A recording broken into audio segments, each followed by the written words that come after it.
Hi friends, இன்றைக்கி நம்ம கிச்சனில் என்ன செய்ய போகிறோம்னு பார்த்தீங்கன்னா சேமியா, ராகி சேமியா செய்ய போகிறோம். இது வந்து ரெடிமேட் ராகி சேமியா செய்கிறது ரொம்ப ஈஸி, ரொம்ப டேஸ்ட்டாக இருக்கும், ரொம்ப சத்தானது கூட. நான் அப்போ வந்து ஸ்டவ் மேலே வச்சுருக்கேன், ஆனால் அடுப்பெல்லாம் ஆன் பண்ணலை. இப்போ வந்து சும்மா ஒரு பாத்திரத்தில் தண்ணி ஊற்றி கொஞ்சம் உப்பு போட்டு இந்த சேமியா வந்து ஒரு 5 நிமிஷம் ஊற வச்சிட்டோம் அப்படின்னா நமக்கு நல்லா ஊறிடும்.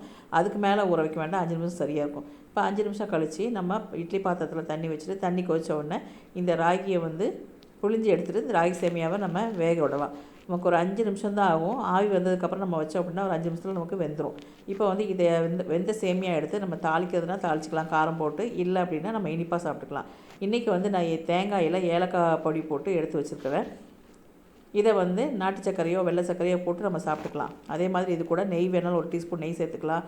இல்லை முந்திரி பருப்பு, நிலக்கடலையெல்லாம் வறுத்து போடுறதுனா கூட நம்ம வறுத்து போட்டுக்கலாம். ரொம்ப டேஸ்ட்டாக இருக்கும். ட்ரை பண்ணி பாருங்கள்.